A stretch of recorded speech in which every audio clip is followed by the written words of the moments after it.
Seu filho tem dificuldade para escrever textos. Você é professora e está precisando colocar uma gasolina aditivada na produção escrita dos seus alunos? Pois espera aí que esse vídeo tem um roteiro para você ajudar esse aluno e uma indicação de um livro precioso. Olá, o meu nome é Patrícia Taranto, eu sou fonoaudióloga e orientadora familiar e nesse vídeo eu quero falar sobre redação, sobre ensinar nossas crianças a escrever textos. Eu sei que essa é uma fase pesarosa, que é difícil para muita criança pegar o jeito da escrita, afinal de contas eles estão aprendendo. Esse vídeo é especialmente dedicado para aquelas crianças que já estão alfabetizadas e que precisam melhorar na prática da escrita. A gente sabe que existem muitas questões envolvidas para que um indivíduo se torne um bom leitor e um bom escritor. Aqui não se trata de transformá-los agora em mini Machado de Assis, mas uma hora Machado de Assis precisou aprender a escrever para ir elaborando o seu estilo literário, a sua desenvoltura, a sua habilidade criativa. Então, para além de um bom repertório, experiências valorosas, muita escuta de história em voz alta, essas crianças também precisam ser ensinadas num passo a passo de como se faz uma escrita. E aí eu quero começar já apresentando o livro que eu usei por base para construir esse vídeo para você. O nome do livro é Flor do Lácio. Esse livro é bastante rico em produção escrita, então ele ensina diversos estilos literários a como você vai ensinar a criança a produzir, a entender o texto e a escrever seus próprios textos. Aqui nesse vídeo eu vou me concentrar no estilo narrativo. Por quê? Porque, em geral, é por onde a gente começa a ensinar a criança a escrever. Então, se você lembrar, como é que a gente começa a estimular a escrita? A gente coloca uma pequena figura, a criança tem que fazer uma frase sobre aquele desenho, A gente oferece algumas figuras, 4, 5, a criança coloca em ordem, é uma sequência lógica, e depois ela faz uma frase sobre cada um já com aquela noção de coesão textual, porque as imagens elas se encadeiam, se unem para formar uma pequena história, elas têm um sentido juntas, tá? E as frases que a criança vai elaborar vão dar esse sentido que a cena expressa.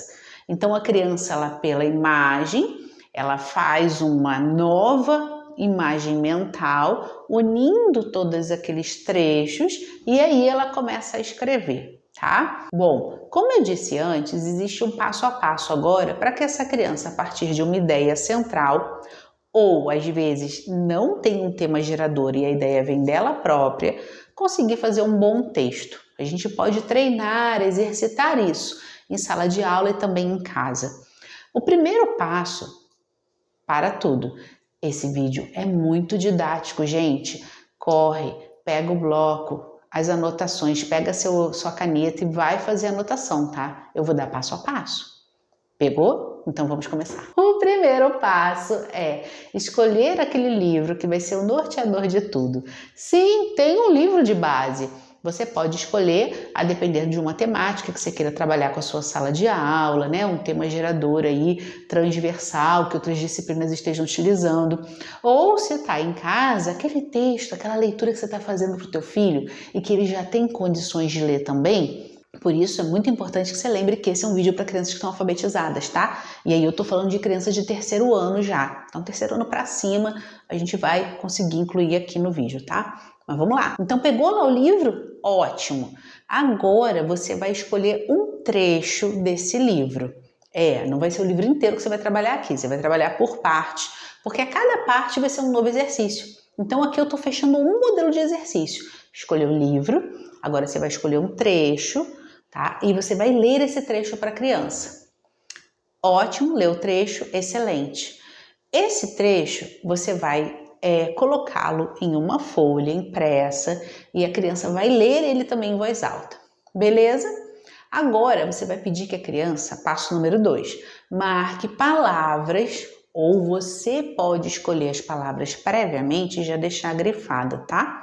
Aí nesse caso você vai pedir que a criança pegue as palavras grifadas e faça uma lista no caderninho daquelas palavras, uma embaixo da outra. Se não tem a lista previamente marcada, a criança vai selecionar palavras que ela desconheça, que sejam novas para ela, ou palavras menos comuns. Eu até conheço, mas essa palavra é engraçada, essa aqui é muito grande, enfim.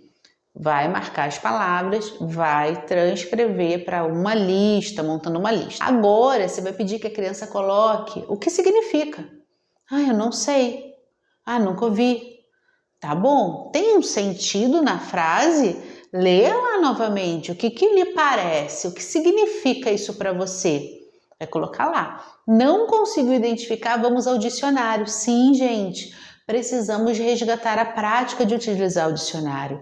Eu sei que hoje a gente digita no Google e a gente acha qual é o significado, o sinônimo, o antônimo, mas a prática do dicionário melhora a eficiência da leitura, né? Torna esse leitor mais eficiente, ajuda na ordenação da indicação da ordem alfabética, isso é muito importante para as nossas crianças. Então, você pode utilizar o dicionário para procurar o significado se a criança espontaneamente não conseguiu e se você está numa turma e a turma está naquele impasse, ok? Vamos agora para a próxima fase. Nesse quarto passo, é muito importante que você defina esse sentido, porque mesmo que você tenha identificado o que significa a palavra, então, olha só, são duas etapas diferentes. O significado da palavra e o sentido dela, tá? Para ficar bem claro para você. Patrícia, mas quando a gente colocou ali o significado, como eles não conheciam, eu tive que resgatar essa noção do sentido, ir na frase, tentar entender o que ela significa ali. Nesse caso, ok, você não vai ficar na redundância, fazendo várias vezes a mesma coisa, porque as crianças nessa idade, a atenção delas ainda não está lá muito desenvolvida, então você precisa ser esperto nesse sentido, para você não perder a tua turma, não perder a criança que você está ali ensinando, tá bom? Então, mas a próxima fase seria o sentido dentro daquela frase. Pensa que manga pode ser manga da camisa, pode ser manga fruta. E qual sentido tem na frase que está ali no nosso texto? Tá bom? É assim. Vamos para o próximo. No quinto passo, você vai falar sobre gramática. Agora, isso vai depender do nível em que seu aluno está. O que ele já entende por gramática, se já tem noção do que é um substantivo, do que é um adjetivo, do que é um substantivo próprio comum, né, concreto abstrato. Então, a depender do que já foi ensinado para essa criança, essa é a hora de explorar gramática. Vamos para o próximo. O sexto passo se chama elocução. Elocução significa você pedir para que a criança faça um novo texto, aproveitando aquele enredo, só que modificando o personagem. Você vai definir itens que a criança precisa modificar, mantendo a base do texto. Então, elocução é isso. Eu posso pedir que a criança, olha, eu quero que troque os personagens. Então, marca, escolhe uma cor diferente, marca quem são os personagens. Agora, vocês vão copiar o texto trocando os personagens, tá? Você pode pedir que troque o personagem e, por exemplo, o lugar onde se passa, o ambiente. Então, você pode pedir mais de uma coisa para ser modificada nessa transcrição, nessa cópia, tá bom? E aí, nós vamos para um outro passo adiante. Vamos lá! O sétimo e último passo é a redação imitativa.